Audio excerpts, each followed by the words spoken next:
Hello students, once again welcome to Bholanat Academy students. Today we are going to see the crystal field splitting theory. Now students, what is happening here that we are going to see here?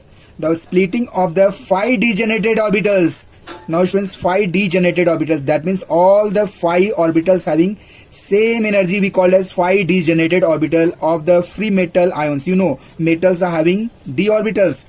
So students, the splitting of the 5 degenerated orbitals, that means orbital having same energy level, that we are going to split students. That the sentence is written, the splitting of the 5 degenerated orbital of the free metal ion into groups having different degenerated d orbitals. Now d orbitals are different, is going to be split into 2 different groups students. These groups are called as T2, T2G and EG orbitals. This splitting is called as students crystal field splitting. This is because of the ligand. When the ligand approaches, at the time it is splitting is take place. That is, it is also called as ligand field splitting. This is also called as ligand field splitting. Otherwise we call as what? Crystal field splitting. Because that we are going to see here students, splitting of the 5 degenerated orbital of the free metal ion into groups having different degenerated d orbitals energies due to the ligand field is known as crystal field splitting or ligand field splitting. Now students, what is happening students when the 5 degenerated orbitals are approaching? Students, see, these are the ligands we have shown. Now here inside the, when metals combines with 6 ligand, when the metal combines with 6 ligand students, it will form metal Ml6 complex. Now what happens, this is the metal students and these are the orbitals which I have shown with the box, that is called cubic structure.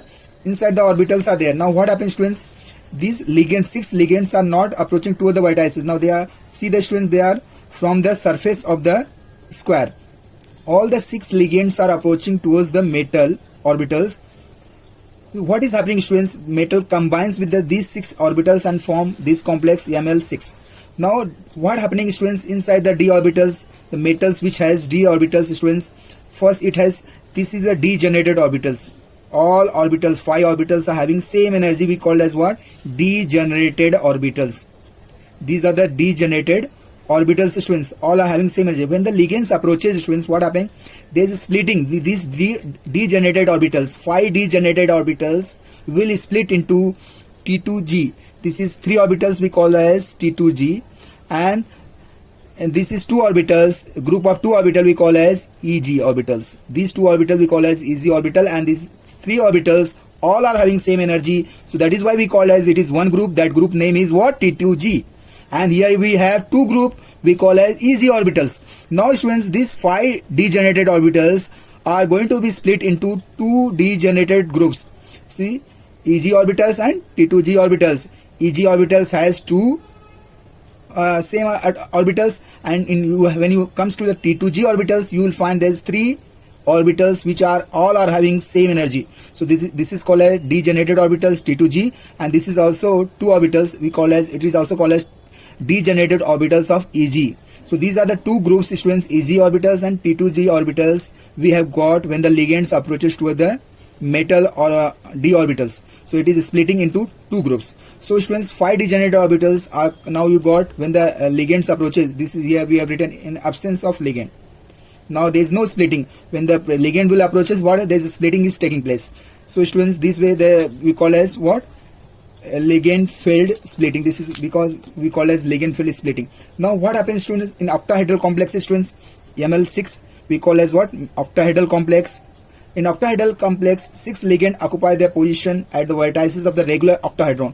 When you see the structure with metal and 3 ligand will be above, 1 ligand here it is making a square. So this is the structure. When you see students, it is octahedral. So that is in the structure is looking like octahedron. That is we call as octahedral complexes. Now students, when you see the energy level in octahedral field students, when you see the energy levels, now what happens students when the ligands approaches to the d orbitals? These are the degenerated d orbitals. Now students, in the absence of ligand students, when you see the energy is here. Now when the ligands approaches to towards these degenerated orbitals, there is an increase in the energy level. Now students, see here the energy. Now these orbital I have shown here. That means there is an increase in the energy of these d orbitals. This is again d orbitals. As the ligands approaches, जैसे पहुंच रहा है students, what is happening? There is an increase in the energy of the d orbitals. When the ligands again approaches, there is a splitting will take place, students. Now because it is octahedral, so Eg orbital will has higher energy, students. Here you will find it is at higher energy level, and T2G orbital will always present at the lower level. See, this is very important, students. In octahedral field, students, there is a splitting will be Eg orbital will be as higher energy level, and T2G orbital will be at a low energy level. When you see, this is the reference line, it will be at 6 dq, and here it will T2G orbital as a 4d. Total, when you see the difference, students, that is 10 dq. This is the about the splitting in the octahedral, students. We have seen the energy of the Eg orbital will be higher in the octahedral, and T2G orbital will be at the lower level. Now what happens, students? We are taking, students, two complexes here. Distribution of d6 electrons in cobalt 3 plus ions. Now we have taken two complexes, students. Hexafluorocobalt 3 minus and here hexaammonium cobalt 3 plus. What is happening, students, in this complex? Now here, because fluorine is a weak ligand, so because of that, students, when the fluorine will approaches toward the d orbitals, what is there is a less splitting. That means, see the distance between Eg and T2G orbital, students, there will be very small gap. Now when here ammonia is a strong field, when you see there is a, see the mouth, students, here the mouth is what? Wide. See, this is the effect of the ligands. Here fluorine is a weak ligand. When the fluorine approaches toward the cobalt 3 plus, which has now here, students, we have d6. Here the total number of electrons which are present in the d orbitals is total how much? 6. So first what we will do, so we will write the ground state electronic configuration of cobalt 3 plus, students. Total how many? 6 electrons you are going to distribute in the 5 orbitals. So one electron first you have to fill in all the orbitals, then the pairing will take place. Now what happens, students, when the fluorine approaches, when it will form the complex, we can say when it form cobalt hexafluoride 3 minus.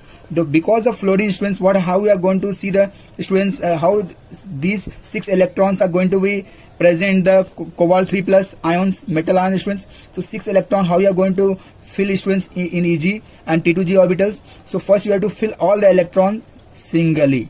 So 6 electron, you are filling one electron in all the 5 orbitals, because energy level between Eg orbital and T2G orbital is very small. Then the pairing will take place, students.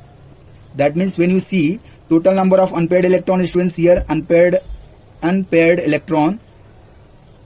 electrons, students, when you see here how much, just count it. 1 2 3 4 unpaired electrons are there here. Here you will find total 4 unpaired electrons.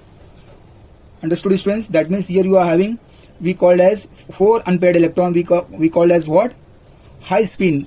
If the unpaired electrons are more, we call as what? High spin complex. High spin complex. Spin means number of unpaired electrons, students. High spin complex. The complex which we are writing, that is called as high spin complex.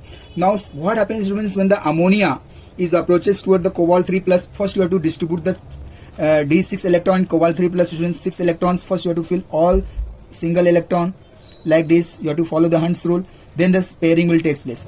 Now students, here when you see the gap between Eg group and T2G group, now students, when you see number of unpaired electrons, when you comes to here, total how many electrons are there? 2. So you can write Eg2 also.